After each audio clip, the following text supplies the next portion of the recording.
అందరికీ నమస్కారం. ఇవాళ మనతో Andhra Pradesh and Telangana senior high court advocate Kalanithi Sanjeev Kumar గారు మనతో ఉన్నారు. వారితో మాట్లాడదాం. సార్ నమస్కారం. సార్ నమస్కారం. సార్, అక్రమ సంబంధం నేరం కాదా? డేటింగ్ మరి ఎంతమందితో చేయొచ్చు? మీ మాటలో చెప్పండి.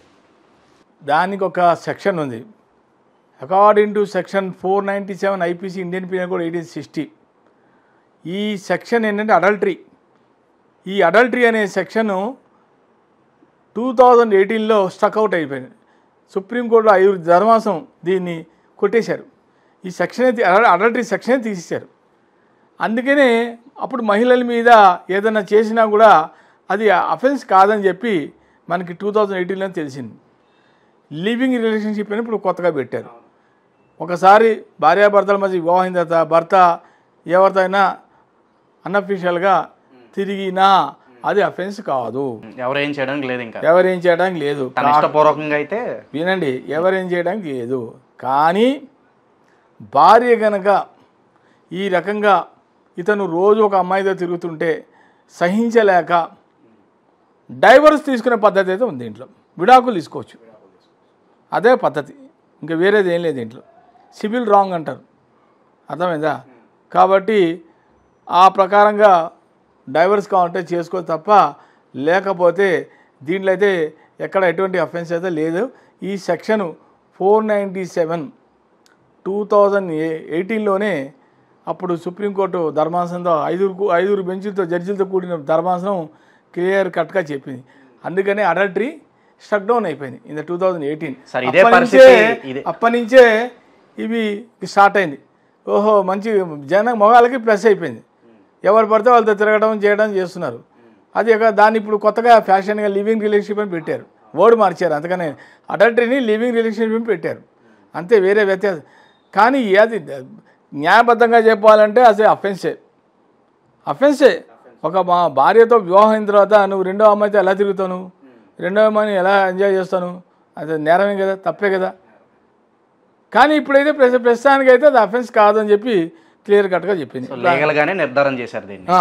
నిర్ధారణ చేశారు. కాబట్టి ఇలాంటి సమయంలోనే అమ్మాయి కనుక చూసి అడ్జస్ట్ అయితే అడ్జస్ట్ అవ్వాలి, లేకపోతే డైవర్స్కి వెళ్ళిపోవాలి. వేరే పద్ధతి లేదు, ఆప్షన్ అయితే లేదు. ఇక దీంట్లో మళ్ళీ సెక్షన్స్ అలాంటివి ఏమీ లేదు, అఫెన్స్ ఏం లేవు. అది ఇదే చట్టం అబ్బాయి కూడా వర్తిస్తుంది కదా. ఒకవేళ అమ్మాయి కనుక ఇలా చేస్తుంటే ఎవరికైనా వర్తిస్తుంది. బోత్ బాయ్ అండ్ గర్ల్ ఎవరికైనా వర్తిస్తుంది.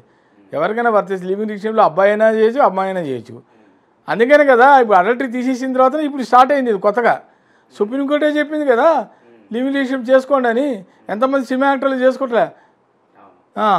కానీ దాన్ని అక్రమ సంబంధం అనే వర్డ్ కాదు, అక్రమం పదం తీసేసాను. అది అఫెన్సే కాదు. ఇప్పుడు ఎవరు అఫెన్స్ అనట్లేదు. అది ఇష్టం ఉంటే ఓకే, ఇష్టం లేకపోతే బాయ్.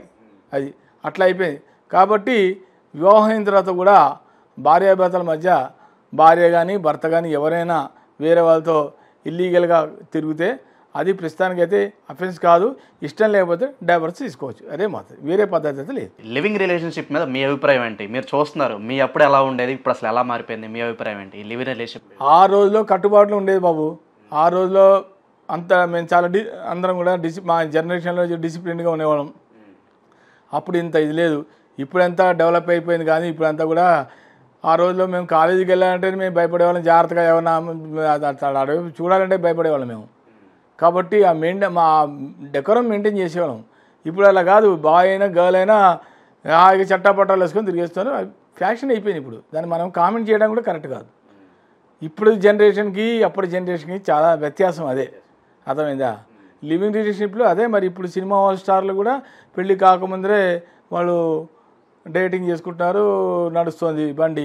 వాళ్ళ ముందు కొంతకాలం చూసుకుంటారు, అండర్స్టాండింగ్. ఎప్పుడంటే కొంత సినిమా పేర్లు చెప్పను, కానీ ఒక సెలబ్రిటీ ఉన్నారు, హిందీ యాక్ట్రెస్. ఆ అమ్మాయి 5 years వరకు డేటింగ్ చేసుకున్నారు. వివాహం చేసుకున్నారు. అర్థమైందా? కాబట్టి అది ఒక మ్యూచువల్ అండర్స్టాండింగ్ ఉంటుంది. ఆ అండర్స్టాండింగ్ ప్రకారంగా పోయే వాళ్ళు కొంతమంది ఉంటారు, కొంతమంది వదిలేసే వాళ్ళు ఉంటారు. దీంట్లో గ్యారంటీ అయితే ఏం లేదు. సరే, ఇప్పుడు ఈ చట్టం తీసుకురావడం వల్ల రావడం వల్ల ఇంకా చాలామందికి ఆ ఫీర్ అనేది పోతుంది. సో ఎంజాయ్ చేద్దాంలే అని ఒక మైండ్ సెట్లోకి వెళ్ళిపోతారు. బట్ ఇలా చాలామంది మిస్యూజ్ చేస్తారు కూడా. అయినా కూడా కోర్టు దీన్ని తీసుకురావడానికి, ఈ చట్టం తీసుకురావడానికి ఏమన్నా ప్రత్యేకమైన కారణం ఉందంటారా? చట్టం అంటే చెప్తున్నా కదా, అందుకని ఆ సెక్షన్ ఎందుకు బ్యాన్ చేశారు. అది ఉంటే బాగుండేది. ఇంకా అది ఉండాలని నేను కోరుకున్నాను. 497 ఉండాలి. కానీ తీసేశారు. ఎందుకు తీశారు? మాకు సుప్రీంకోర్టే చెప్పిన తర్వాత కోర్టులన్నీ ఇంకా మెయిన్ అదే కదా మెయిన్ మనకి. సుప్రీంకోర్టే మనకి సుప్రీంకోర్టులోనే మనకి ఈ రకమైన బ్యాన్ చేసి స్ట్రక్ డౌన్ చేస్తే జడ్జిలు 5 జడ్జెస్ స్ట్రక్ డౌన్ చేశారు ఇది అడల్టరీ. మరి దాని ప్రకారం ఇంకా అట్లా ఏం లేదు, తప్పు లేదు, తిరగచ్చు, చేయొచ్చు అని కోర్టే చెప్తుంటే ఇంకా కోర్టులు ఏంటి? ఇంకా కోర్టులు ఏం లేవు. కాకపోతే డిసిప్లిన్ అనేది ప్రతి మనిషిలో ఒక క్రమశిక్షణ అనేది ఉండాలి. నా భార్య అంటే నా భార్యతో తప్ప నేను ఇంకెవరితో వేరే వాళ్ళతో తిరగను అని అతనిలో ఉండాలి, ఆమెలో ఇద్దరిలో ఉండాలి. అది బయట మనం ఇలా వేరే వాళ్ళతో తిరుగుతుంటే సొసైటీలో మన గురించి ఏమనుకుంటారు, మన గురించి గుడ్ అనుకుంటారా బ్యాడ్ అనుకుంటారా, అది కూడా ఆలోచించాలి కదా. ఇంక చట్టం లేదని చెప్పేసి విచ్చలుడిగా తిరిగితే రేపు పొద్దున ప్రజలు నవ్వుకుంటారు. ఇప్పుడు ఈ రకంగా తయారయ్యాడని బ్యాడ్ అవుతారు కదా, సొసైటీలో బ్యాడ్ అవుతారు. అంతకనే వేరేది ఏం లేదు. మంచి అనుకోవాలి, చెడు అనుకుంటారు. అది సంగతి. యాజ్ ఎ సీనియర్ లాయర్గా ఈ చట్టం మీకు కూడా నచ్చలేదు అంటారు మొత్తానికైతే? నాకైతే నచ్చలేదు. ఇది బ్యాన్ చేసి మళ్ళీ సెక్షన్ పెడితే అమౌంట్ చేస్తూ, కానీ ఇప్పుడు భారతీయ న్యాయ సంహితలో అది తీసేశారు. అది 2023 వచ్చిన దాంట్లో ఈ 497 అసలు దాని గురించి ఏం మాట్లాడలేదు. అది దాంతోనే 2018లోనే అప్పటితోనే అది అడల్టరీది అది స్ట్రక్ డౌన్ చేసేసారు అంతే. ఓకే సార్, అక్రమ సంబంధాల గురించి మీ స్టాండ్ అయితే బాగానే చెప్పారు. సో చట్టాల గురించి చాలా క్లారిటీగా ఎక్స్ప్లెయిన్ చేశారు. సో ఇది కళానిధి గారితో ఇవాళ మన డిస్కషన్. మరో ఇంట్రెస్టింగ్ వీడియోతో మళ్ళీ కలుద్దాం. నా వీడియో కనుక నచ్చితే కనుక లైక్ చేయండి, షేర్ చేయండి, సబ్స్క్రైబ్ చేయండి. Like, share, subscribe.